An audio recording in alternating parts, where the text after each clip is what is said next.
اہل وطن سلام، میں ہوں تحریک شناخت کا رضاکار سردار معراج۔ یہ فکری تحریک اس مفروضے پر قائم ہے کہ کسی بھی ملک، قوم اور معاشرے میں کوئی ایسی کمیونٹی، اقلیت جو کسی بھی اعتبار سے مثلاً مذہب، رنگ، نسل، مسلک، پیشے، زبان کے لحاظ سے اقلیت میں ہو اور اس وجہ سے اس گروہ کو امتیازی سماجی رویوں یا دیگر ایسے تعصبات کا سامنا ہو، ایسا گروہ اگر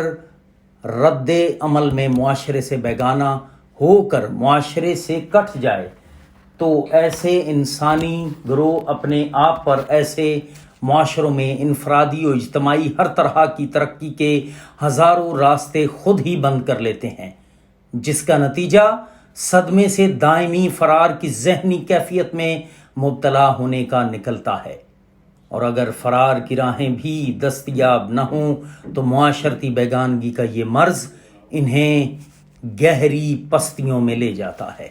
لہٰذا کسی بھی معاشرے میں اپنی ایسی شناخت جس کی بنیاد پر ان سے تعصب برتا جا رہا ہو، اسے فخر سے قائم و دائم رکھتے ہوئے معاشرے میں انضمام، انٹیگریشن سے اپنی عزت دارانہ بقا کو ممکن بنایا جا سکتا ہے۔ اس مفروضے ہائپوتھیسس کے دفاع کے لیے اس تحریک کی بنیاد رکھی گئی ہے۔ یہ فکری تحریک پاکستانی مسیحوں کی دھرتی سے نسبت، آزاد یہ ہند قیام، تعمیر و دفاع پاکستان میں ان کے اجداد اور موجودہ نسلوں کے شاندار کردار کے ذریعے مسیحوں کی پاکستانی معاشرے میں قابل فخر شناخت کو اجاگر کرنے کی تحریک ہے۔ اس تحریک کے بانی رضاکار اور ان کے ساتھی خود آگاہی، خود شناسی سے جنم لیتا خود انحصاری کا یہ پیغام پھیلا رہے ہیں۔ پاکستانی مسیحوں، معروضی حالات کو مد نظر رکھتے ہوئے تمہیں اپنے آبا کی سرزمین پر درپیش حالات، دستیاب موقعوں، اپنی کمزوریوں اور توانائیوں کے صحیح تخمینے کے ساتھ دھرتی سے اپنی نسبت اور اپنی اس شاندار شناخت کی وراثت کو جان کر اس معاشرے میں فخر اور شان سے جینا ہے۔ گو کہ حالات و واقعات اور رویے بعض اوقات امتحان لیتے ہیں، ان سے دل برداشتہ ہو کر اپنی اس قابل فخر شناخت کو قربان نہیں کیا جا سکتا۔ اس تحریک کے اغراض و مقاصد کے حصول کے لیے دیگر اقدامات مثلا نوجوانوں اور مذہبی، سماجی، سیاسی کارکنوں سے فکری نشستیں منعقد کی جاتی ہیں۔ نیز اس مقصد کے حصول کے لیے تحریک کے بانی رضاکار اعظم معراج نے 18 کتب بھی لکھی ہیں، اور صرف پاکستانی مسیحوں کی اس معاشرے میں دھرتی سے نسبت اور پاکستانی معاشرے میں ان کے اجداد اور موجودہ نسلوں کے شاندار کردار کو اجاگر کرنے کے لیے 14 کتب لکھی ہیں۔ انہی میں سے ایک کتاب شان سبز و سفید ہے، جس میں سے ایک شہید کے کردار سے میں آپ کو متعارف کروانا چاہتا ہوں۔ یہ ہیں لیفٹیننٹ ڈینیل عطارد، شہید 1950 میں لاہور سے تعلق رکھنے والے میجر آرتھر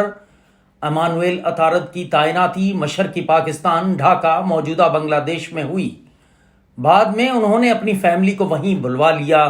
16 فروری 1952 کو ان کی بیگم نے ڈھاکہ کے ملٹری ہسپتال میں ایک خوبصورت صحت مند بیٹے کو جنم دیا، جس کا نام انہوں نے ڈینیل عطارد رکھا۔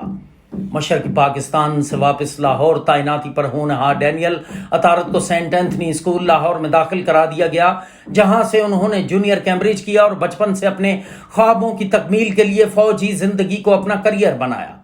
ہوش سنبھالتے ہی انہوں نے اپنے والد میجر ریٹائرڈ آرتھر ایمانویل عطارد اور اپنے cousin lieutenant colonel retired Philip Utarid, اس وقت کیپٹن کی فوج سے محبت اور وطن کی خاطر ہر قربانی دینے کی باتیں سنی تھیں۔ لہٰذا یہی جذبہ دل میں لے کر جب یہ نوجوان پاکستان ملٹری اکیڈمی کاکول پہنچا تو اس نے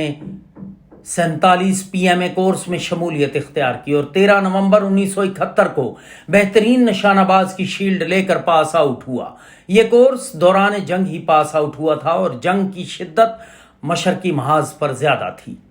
جہاں اس وقت اس کے چچا زاد بھائی کیپٹن فلپ عطارد، بعد ازاں کرنل فلپ عطارد بھی مادر وطن کے دفاع میں مصروف تھے اور اس کے والد ریٹائرمنٹ کے بعد مادر وطن کے دفاع کے لیے دی گئی کال پر کشمیر بھمبر کے محاذ پر دشمن سے نابرد آزما تھے۔ وطن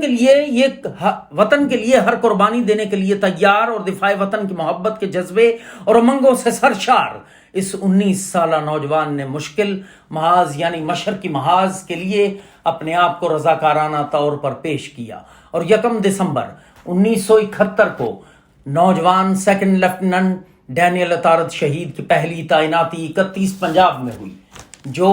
اس وقت سلہٹ مشرقی پاکستان میں تعینات تھی۔ وہاں دوران جنگ اور بعد میں محاذ جنگ سے واپس آنے والے افسران اور جوانوں کے مطابق، اور خاص کر اس وقت کے 31 پنجاب کے کمانڈنگ افسر مرحوم لیفٹیننٹ کرنل ریاض جاوید کے مطابق دفاع وطن کے لیے ہر وقت تیار یہ نوجوان جنگی گشت کے لیے اپنے آپ کو رضاکارانہ طور پر پیش کرتا، اور اکثر دشمن سے مڈ بھیڑ کے بعد جوش سے دھمکتے چہرے کے ساتھ واپس آتا اور جنگ کی ہولناکیوں سے کبھی پریشان نہ ہوتا۔ جلد ہی اس نے اپنی یونٹ میں اپنے کمانڈنگ افسر، ساتھی افسران، JCOs اور جوانوں کی نظر میں ایک فرض شناس، حوصلہ مند اور دفاع وطن کے لیے ہر وقت تیار افسر کی حیثیت سے اپنی پہچان اور عزت بنا لی۔ 13 دسمبر کی علیل صبح سیکنڈ لیفٹیننٹ ڈینیل اطارد شہید کی کمپنی شب بھر کے تھکا دینے والے جنگی مشن سے لوٹی تھی، اور نوجوان سیکنڈ لیفٹیننٹ ناشتہ کر رہا تھا۔ خبر آئی کہ دشمن نے 31 پنجاب کی ایک پلٹون پر حملہ کر دیا ہے، اور یہ پلٹون کافی دباؤ میں ہے اور وہاں کافی جانی نقصان بھی ہو رہا ہے۔ وطن کے جذبے سے سرشار اس نوجوان افسر نے فوراً اپنے جوانوں کو تیار ہونے کا حکم دیا اور اپنے جوانوں کے ساتھ فوراً محاذ جنگ پر پہنچا۔ اس معرکے میں یہ جیالہ افسر دشمن سے لڑتے ہوئے شدید زخمی ہوا، اور آپریشن ٹیبل پر جب اس کے سینے سے 3 گولیاں نکالی گئیں تو اس نے سرجن کو کہا، یہ گولیاں میری ماں کو سوینئر کے طور پر دینا اور بتانا کہ میں نے دفاع وطن کے لیے سینے پر گولی کھائی ہے۔ یہ بات شہید کے بھائی ڈیوڈ اطارد نے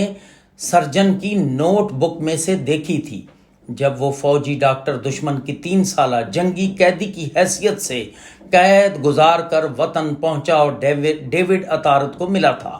اس طرح مٹی سے پیار کرنے والے اس نوجوان نے 13 دسمبر 1971 کو 19 سال 8 ماہ اور 27 دن کی عمر میں جام شہادت نوش کیا۔ یہ بھی سنا گیا ہے کہ وطن عزیز کے لیے جان کی قربانی دینے اور فرض شناسی کی داستان رقم کرنے کی خدمات کے اعتراف میں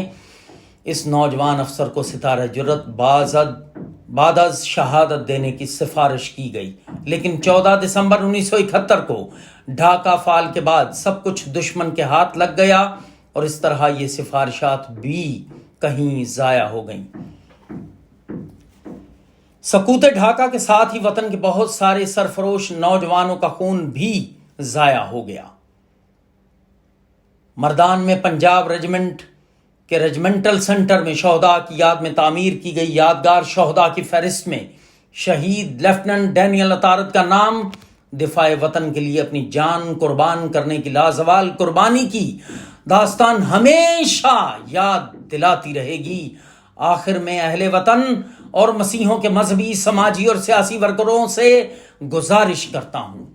کہ کوشش کرو کہ اپنا اور اپنے پیاروں کا آج قوم کے کل پر قربان کرنے والے